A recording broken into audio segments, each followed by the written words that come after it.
Ya, sudah dimulai. Tumben, Kak Yos duluan yang ngomong. Soalnya ini tahu ini. Udah dipencet. Udah dipencet. Selamat berjumpa kembali Di Obrolan. channel kami, Obrolan Pembawa Rejeki. Terima kasih buat teman-teman yang dari kemarin sudah coba mendengarkan. Banyak subscriber yang cuma 2, alhamdulillah, terima kasih. 3. Oh, 3 sekarang nambah. Orang memang pas itu kan 1 terus jadi nambah 2. Oh gitu. Randy salah satunya itu. Oh iya. Sekarang nambah lagi jadi 3. Enggak, ya jadi waktu itu 2. Ya jadi 3 sekarang. 3 sekarang. Alhamdulillah. Siapa tahu bisa jadi 3 juta. Amin. Amin. Jadi kita bisa ini bisa kaya raya. Kayak ini. YouTuber lainnya. YouTuber yang sukses ya. Walaupun katanya udah mulai banyak yang pindah ya ke platform lain ya. Siapa tahu jadi kayak Atta Halilintar gitu. Ya, alhamdulillah. Amin. Kayos, sebelumnya gue mau meralat sedikit apa yang gue omongin kemarin gitu. Masalah 8 derajat dan 8 menit dan 2 derajat. Oh, ada. Jadi ada hubungannya dengan 2 derajat 8 menit itu. Jadi kan kemarin gue pikir kan ini masalah ini imsak. dulu pembuka dulu kemarin kita kan membicarakan soal puasa nih ya. Nah, ya kemarin kita tiba-tiba ya itu gua melihat postingan ada plus 8 menit gitu. Postingan orang Muhammadiyah gitu. Gua sih nggak paham, terus gua nanya ke Oki juga ternyata salah. Gitu. Itu yang namanya tidak tabayun namanya kayo. Kalau di Islam itu gitu harus cari tahu dari sumbernya dulu, nggak usah asal jeplak itu. Mohon maaf kalau saya misleading di episode kemarin. Buat yang mungkin kemarin udah ada yang komen, ya terima kasih gitu. Baru upload sih kalau baru diupload ya. Baru diupload ya nggak apa-apa lah. Siapa tahu ini kan nanti kan nguploadnya kan minggu depannya lagi. Bener. Jadi pasti telat sedikit gitu kan. Nah, berhubungan dengan si plus 8 menitnya Kak Yos ini ternyata kemarin kebetulan postingannya lewat dan akhirnya gue paham itu masalahnya bukan tentang imsak tapi tentang kenapa ulama dari Muhammadiyah itu beristihad bahwa seharusnya ada pergeseran waktu sholat subuh gitu. Nah, dasarnya sebenarnya sederhana. Jadi ada ada hadis yang menyebutkan kalau kapan sih waktu sholat subuh itu dimulai gitu ya. Kalau nggak salah, seingat gue kalau nggak salah ini hadis. Jadi dibilangnya itu kita bisa boleh mulai sholat subuh itu mulai dari waktu di mana kita bisa melihat perbedaan warna benang putih. Di mata kita. Jadi udah tahu ini emang warna benangnya putih nih, di kegelapan gitu. Perbedaan antara benang merah dan benang hitam dan putih itu bisa kelihatan bedanya gitu. Nah, itu biasanya ketahuan setelah matahari naik gitu. Nah, sekarang kalau menurut ulama Muhammadiyah gitu ya. Kan selama ini kan untuk menentukan waktu itu kan dari pengamatan mata gitu kan secara astrologi gitu. Nah, secara astrologi itu dulu secara dihitungannya itu harusnya naiknya di matahari di ufuk dengan berapa derajat gitulah, gue lupa angka tepatnya berapa. Nah, tapi dilihat sekarang ternyata kok di angka sekian derajat itu sekarang matahari itu kok belum kelihatan gitu. Sekarang baru kelihatan itu kalau misalnya sudah nambah 2 derajat gitu. Nah, dari 2 derajat ini perbedaan 2 derajat ini kalau diekivalenkan dalam waktu gitu kan berapa lama naiknya 2 derajat ini sekitar 8 menit gitu Kak Yos. Jadi ulama Muhammadiyah itu berpendapat bahwa waktu sholat subuh itu harusnya bergeser sekitar 8 menit. 8 menit lebih lama lagi dari yang sebelumnya gitu. Dari yang sebelumnya kita yakini gitu. Nah, ini masih belum terdengar sih kesepakatan akhirnya kayak gimana, tapi kalau dari penjelasannya cukup masuk di akal gitu. Kalau dari gua mungkin itu yang bisa gua jelaskan dan memperbaiki kesalahan gua kemarin. Mohon maaf ya teman-teman ya. Gitu. Nah, ya gitulah namanya orang puasa gitu kan, sok tahu, lapar, terus abis itu pikirnya enggak gitu. Tiba-tiba abis selesai bikin konten, ternyata penjelasannya baru lewat gitu. Tapi in general tetap mengikuti. Jadi gimana kalau in general? Belum ada keputusan. Oh, gitu. In general secara keseluruhan tuh masih belum ada keputusan yang jelas lah gitu. Karena kan kalau di Islam sendiri kan berbeda mungkin sama kalau Katolik kan ada satu pemegang ininya gitu ya, pemegang otoritasnya, ya, keputusannya lah pokoknya. Entah itu Katolik Roma ataupun Katolik yang lainnya gitu kan. Ya. Ada satu pemegang keputusan. Nah, kalau di Islam ini tidak ada satu pemegang keputusan gitu kan. Dikembalikan lagi kepada umat. Apakah pendapat ulama ini emang yang sesuai dengan mazhabnya dia, sesuai dengan aliran yang dia percayai gitu. Kira-kira kayak gitu. Yang menarik soalnya emang menurut gua Muhammadiyah ini memang organisasinya kan organisasi yang terbentuk dari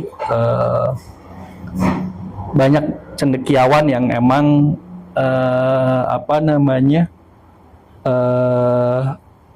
pedagang, terus abis itu emang kesehatan, bikin pelajar gitu ya, emang yang sarjana gitu lah. Kalau zaman dulunya itu mungkin bukan sarjana ya, kayak yang berpendidikannya tinggi seperti itu gitu. Jadi emang lebih arahnya mereka lebih mencoba menggabungkan agama, karena memang agama Islam itu kan memang dibilang agama yang rasional. Jadi mereka mencoba dengan pendekatan yang lebih rasional gitu kan. Baik dari secara matematis, kayak misalnya contohnya perhitungan awal bulan Ramadan itu mereka biasa menghitung dengan perhitungan. Kalau dari NU Nahdlatul Ulama biasanya mereka melihat dari hilal gitu. Ada dua pendapat nih yang biasanya, makanya kadang-kadang kalau beda mulai puasanya. Nah ini karena yang satu mempunyai keyakinan dengan perhitungan matematis, yang satunya dengan pengamatan. Jadi, menurut gua dua-duanya valid gitu kan. Tinggal kita merasa yang lebih sesuai dengan kita yang mana.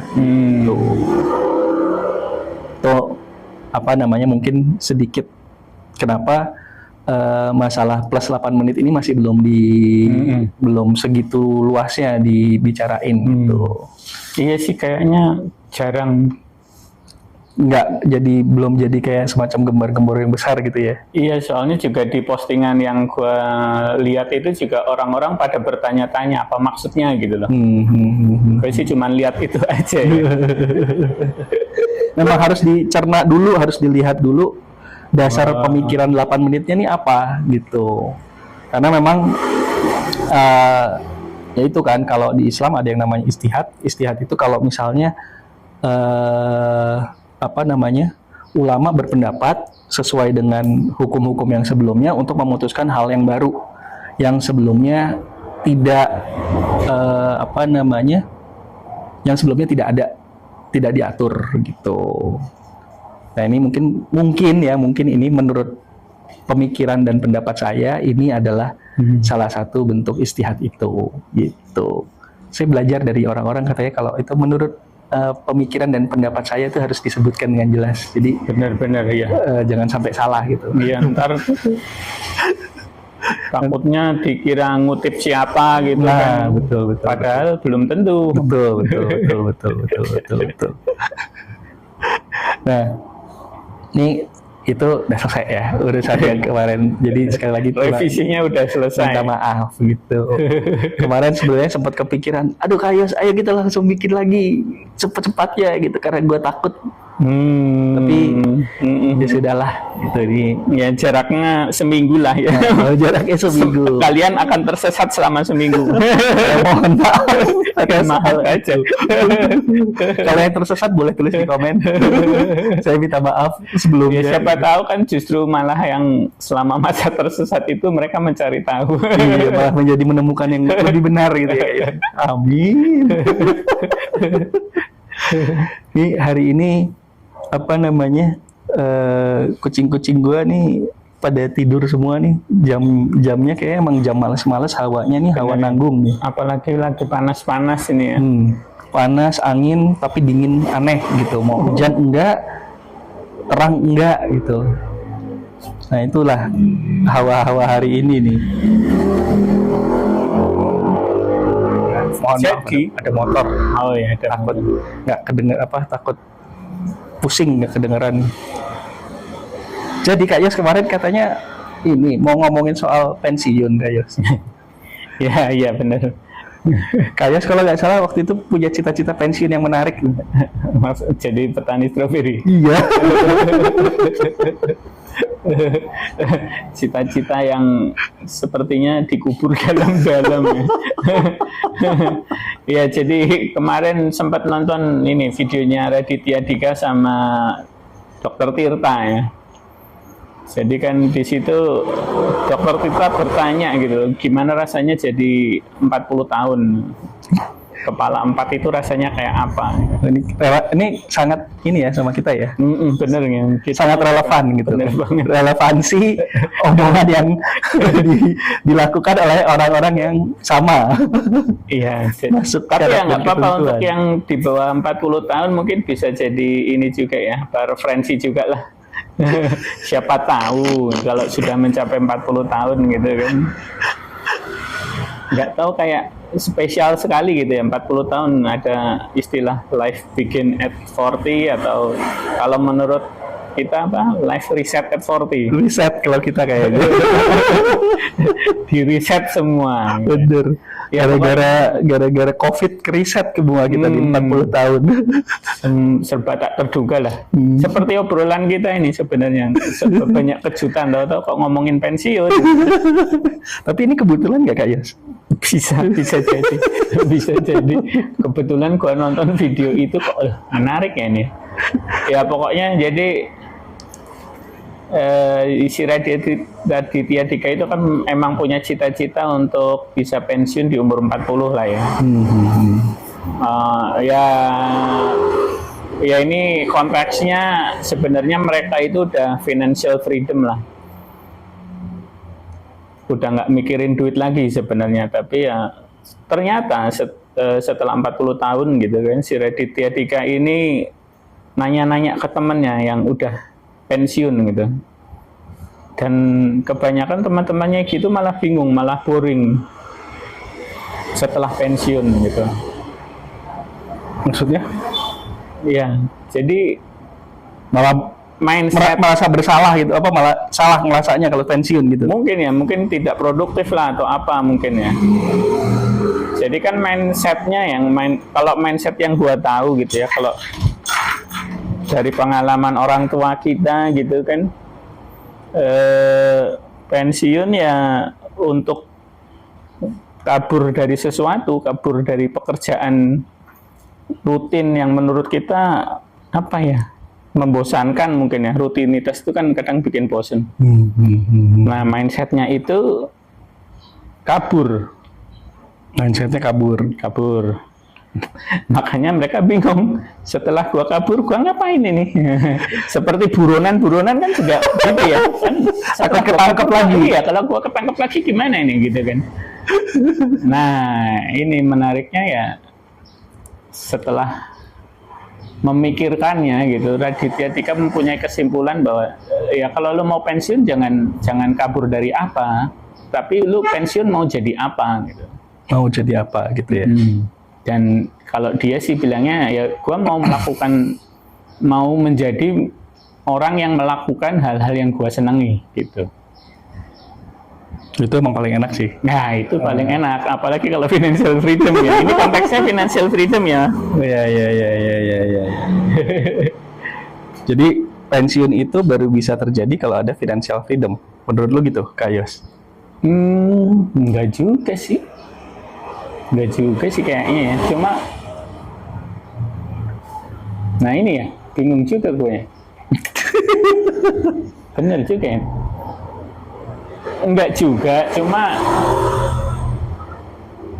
kita udah merasa cukup belum gitu loh maksudnya. Nah itu sebenarnya mungkin yang harus di garis bawahin itu adalah menurut kita financial freedom itu seperti apa sih? Iya sih. Iya nggak sih?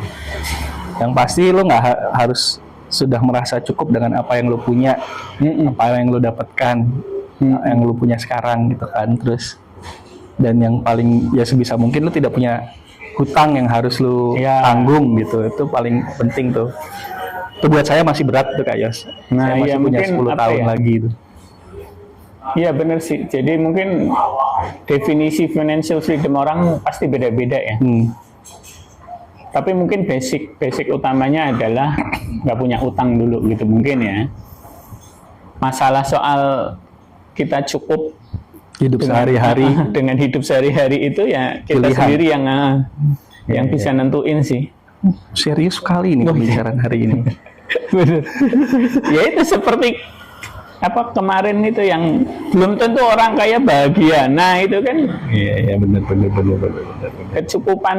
Kecukupan dari kaya itu kita juga nggak tahu kan. Betul. Standarnya orang beda-beda. Ya, ada orang yang ngerasa udah punya motor baru udah kaya. Nah benar. Ya kan. Ada bisa kemana-mana gitu kan. Yang sebelumnya mungkin nggak punya motor terus atau motor baru. Nah, itu emang beda sih ya. Orang-orang harus menentuk punya batasan lagi balik ke dirinya sendiri gitu. Ini gue rada sedikit takut sebenarnya Kak Yos. Ini mic gue bisa ngedenger bunyi perut gue yang kruyuk nggak ya? Soalnya tiba-tiba perut gue bergetar urusan geruduk. Kalau nggak ditempelin ke perut kayaknya sih nggak apa-apa ya gitu ya, aman ya. Jadi mohon maaf nih teman-teman kalau misalnya tiba-tiba ada noise aneh-aneh yang bunyinya geruk itu kemungkinan perut saya. Betul. Berarti balik lagi kalau gitu menurut lo punya rencana buat pensiun kapan? Ada rencana nggak? Ya ini gua masih mindset orang tua sih ya. Masih mindset orang tua jadi kayaknya 55. Tapi sih kalau bisa sebelum itu sih sebenarnya ya mau aja ya. Ya. Kalau emang apa sih basic need-nya udah terpenuhi lah. Soalnya gua orangnya nggak terlalu neko-neko juga sih. Gue mungkin juga akan hidup lebih tenang dan sederhana lagi kalau cicilan gue udah selesai gitu. Nah itu. Kalau gue masih punya beban cicilan nih kayaknya masih sulit untuk mengatur hidup sebulan sehari-harinya kayak gimana gitu. Baru habis itu lo bisa mengerjakan apa yang lo senengin dengan apa yang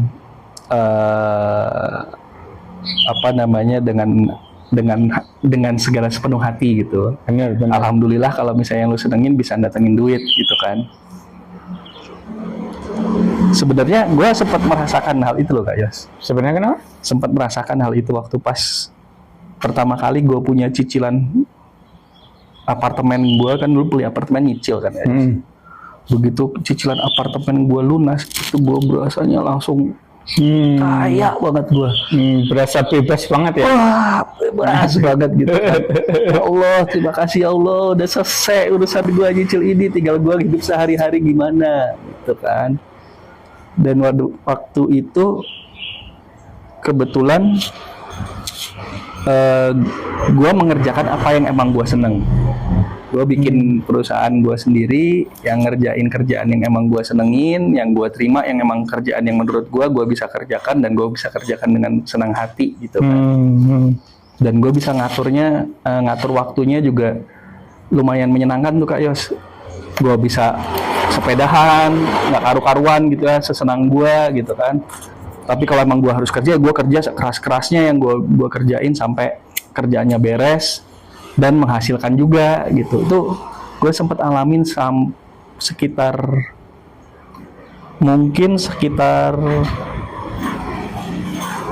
berapa tahun ya? 1 tahunan. Sebelum akhirnya gue memutuskan untuk mengambil cicilan lagi berikutnya gitu. Karena pada saat itu emang kebetulan keadaan membuat gue memutuskan itu. Itu benar-benar yang apa namanya, ya udahlah gitu. Terus habis itu ya beralih lagi ke siklus yang sebelumnya. Siklus samsara.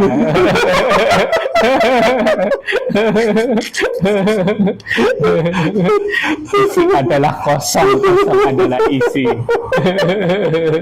Ini menarik juga nih kalau misalnya kita ketemu sama teman yang punya pengertian agama lain gitu Iya, kayak Buddha gitu.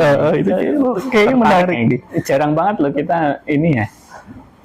Jarang banget punya teman yang agama Buddhis ya? gitu, kayak jarang banget. 1-2 doang. Gue iya sih. Dulu zaman gue di ini, iya. Kak Yos, maaf ya, di area kiri sebentar. Maaf Kak Yos. Alhamdulillah Maaf, ada interupsi sebentar, ada pelanggan. Alhamdulillah rezeki di bulan Ramadan kita nggak pernah tahu, selalu ada aja rezeki mah. Berapapun itu, menurut saya mah itu mah rezeki. Jadi sampai mana tadi Kak Yos? Udah lupa. Apaan tadi? Oh, ini ya agama Buddhis ya. Oh iya, agama Buddhis. Sayangnya kita masih belum apa namanya. Ya kita pengen sih punya, kalau emang punya bintang tamu temen satu lagi yang diajak ngobrol gitu. Sebenarnya gue berharap hari ini Thomas nongol, cuma Thomas nggak nongol. Sebenarnya kalau Thomas nongol bisa kita ajak ngobrol karena dia punya pemikiran yang mungkin masih berbeda lagi. Walaupun dia bukan Buddhis. Dulu zaman gue SD itu ada beberapa teman gue yang Buddhis tuh. Itu juga apa namanya, gue cukup terkejut dengan paling enggak perbedaan makanan yang mereka makan gitu. Ada yang teman gue yang strict yang makannya hanya yang vegetarian. Oh ya, masih kecil itu udah vegetarian. Udah diajarin Hebat gitu. Sekali ya. Makanya gue sempat terkejut juga gitu kan. Wah, ini kok makannya gitu doang gitu. Sedangkan gue nggak suka sayur. Anak kecil kan nggak doyan sayur. Sayur disuruh makan sayur tuh gimana coba? Gue aja, ya ampun, kok makannya sayur doang gitu, apa mau apa enggak? Apa enak gitu? Nah ini agak out of topic sedikit. Jadi ya itu di YouTube, sumber gua ini YouTube mulu. Ya hiburan masa kini kan. Jadi YouTube, iya, YouTuber Amerika itu mengunjungi restoran-restoran vegan. Dan ya itu macam-macam lah ya. Itu dijadiin kayak steak lah gitu-gitu kan. Ada yang rasanya nggak enak gitu, tapi ada yang enak banget gitu. Tergantung chefnya gitulah. Nah yang jadi pertanyaan dia gitu, terus apa ini ya? Apa fungsinya vegetarian kalau ada makanan yang tekstur dan rasanya itu seperti daging gitu? Jadi mempertanyakan itu, apa gunanya jadi vegetarian kalau lu masih kepengen merasakan rasa daging dan teksturnya gitu? Kalau sebenarnya kan yang ya nggak tahu sih, mungkin konsepnya vegetarian itu kan karena dia tidak mau melukai makhluk hidup. Benar. Gitu Ya, kan? ya. Nah, apa namanya? Ya nggak ada salahnya kalau mereka pengen tahu sebenarnya rasanya teksturnya seperti apa sih gitu kan. Kalau menurut gue sih itu ya nggak ada salahnya gitu untuk tahu hal itu. Sih. Gitu. Iya sih, bisa jadi gitu ya. Karena gue terus terang gue suka makan juga tuh di restoran vegetarian yang ada rendangnya, ada itunya gitu kan. Dan emang rasanya enak. Walaupun menurut gue ya gue masih lebih suka pakai daging beneran sih dibandingkan dengan yang teksturnya yang dibikin supaya teksturnya mirip kayak daging seratnya gitu. Tapi emang secara tekstur tercapai kalau menurut gue gitu. Keren sih mereka tuh inovasinya buat hal seperti itu oke gitu. Tapi berarti emang yang masak itu berarti bukan vegetarian karena tahu atau pernah jadi belum pernah merasakan daging lah paling enggak gitu kan. Jadi dia tahu rasanya kayak gimana, teksturnya seperti apa, ya gak sih? Iya sih, benar juga. Iya sih, mungkin itu ya. Ini menarik kan? Iya sih. Menurut gue itu menarik sekali sih. Gue juga apa namanya,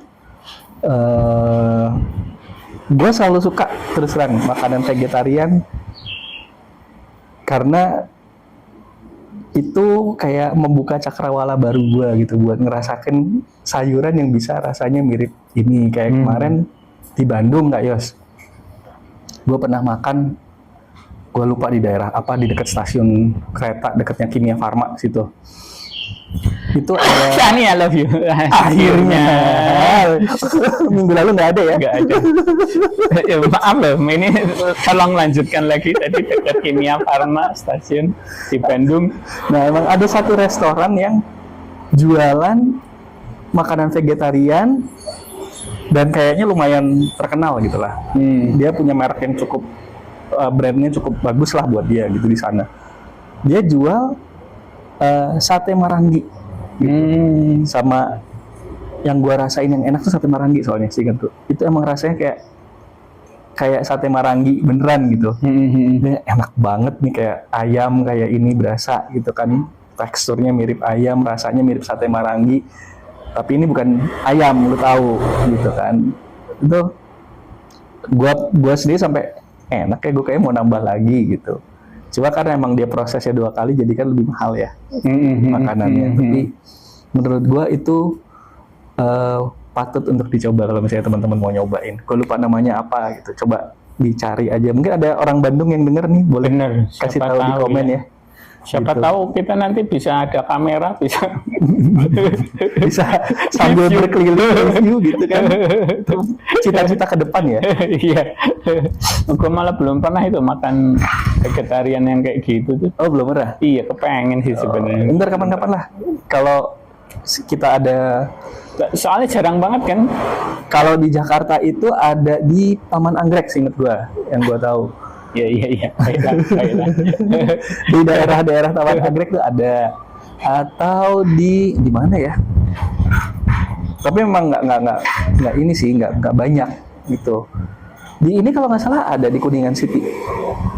Kuningan City. Oh iya, gue malah pernah lihat yang itu di mana sih? Deket Sleepy itu, restoran Padang tapi vegetarian itu sih. Di Sleepy?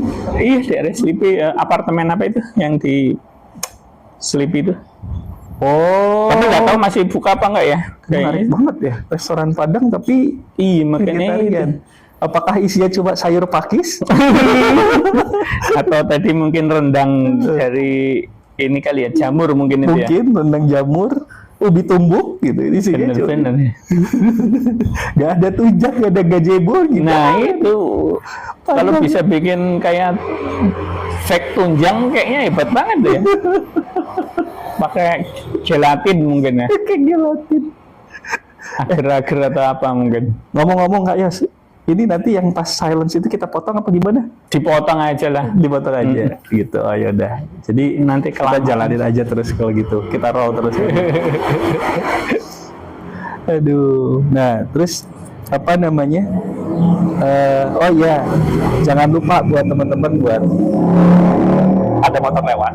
Motor lewat dulu. Mohon maaf nih, kenapa banyak motor lewat, karena ini di pet shop di pinggir jalan, namanya Rezeki Anabul. Terus kemarin kebetulan gue udah keburu make tuh bajunya Kids Kicu, Anjir. gambarnya pixel kucing lagi naik sapu gitu kan, kucing penyihir naik sapu. Nah tuh teman-teman bisa lihat di description tuh buat ininya ya, apa namanya, Untuk link pembelian. link alamat dan sebagainya ada di description kita punya gitu di bawah nanti. Kita belum bisa bikin kayak belanja itu karena kita belum monetize. Makanya kalau bisa mendukung kita dengan baik, mudah-mudahan kami berharap lebih banyak subscriber gitu ya. Jangan lupa makanya buat subscribe, terus jangan lupa juga buat nyalain bell gitu. Dan Share juga. share ke teman-teman yang kira-kira suka dengerin obrolan ngalor ngidul yang nggak jelas gitu. Karena emang yang kita obrolin unscripted, bener-bener tema aja ya, alhamdulillah ada gitu kalau lagi ada. Gimana mau bikin skrip, orang edit aja gua kadang males gitu.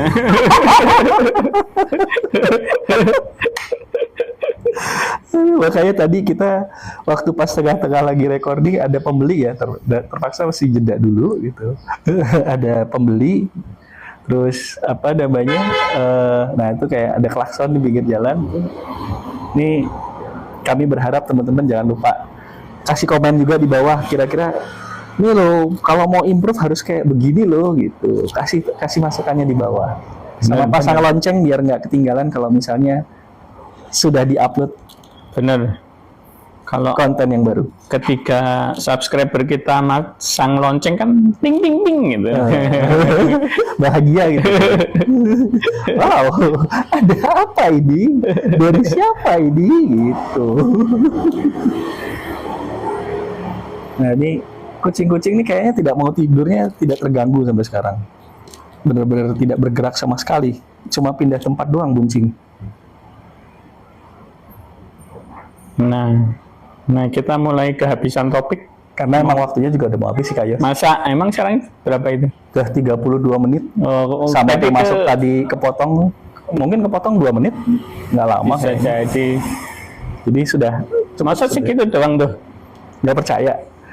Jadi- Selalu nggak, Kak Yos ini selalu nggak pernah percaya kalau kita bisa ngomong setengah jam tanpa skrip. Dari dulu dia selalu apatis, tapi selalu kejadian. Setiap kali recording selalu setengah jam, selalu ada aja yang diomongin. Jadi ya gitu mungkin ya. Pembahasannya kurang mendalam kayaknya gitu.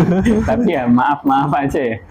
Mungkin sepertiga waktu pertama lebih ke permintaan maaf karena kesalahan bodoh saya. Benar. Sisanya obrolan-obrolan yang tidak jelas lagi seperti biasa. Masalah pensiun. Oh, masalah pensiun ya Iya, itulah benar. pokoknya.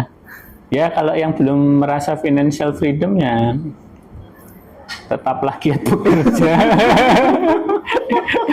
Kalau kata Fitra Eri, kalau mau punya mobil Ferrari ini, pastikan kalau Anda tetap terus rajin bekerja setiap hari memenuhi semua target. Insya Allah bos perusahaan Anda nanti bisa punya Ferrari ini. Bener. Lebih realistis ya. Halo Om Fitra. Siapa tahu dengerin terus tertarik sama kita. Siapa tahu review mobil. Review mobil, kita bisa reviewnya nanti di dalam mobil sambil Om Fitra review mobil, kita bikin podcast juga. Itu mungkin menarik juga. Jadi, siapa tahu Om Fitra, siapa tahu denger, mudah-mudahan. Bisa. Oke, kalau gitu terima kasih buat semua yang sudah mendengarkan. Mohon maaf kalau ada kesalahan karena masih puasa juga. Saya mohon maaf kalau misalnya ngomongnya ngalantur gitu. Dan mohon maaf kalau misalnya ada suara bunyi-bunyi kriuk-kriuk dari perut gitu kan. Terus apa namanya, jangan lupa sekali lagi, tetap lagi jangan lupa buat subscribe, like, share dan komen kita punya konten yang kita kasih. Oke, Ya sudah begitu saja. terima kasih semuanya. Terima kasih Sampai semuanya. jumpa lagi.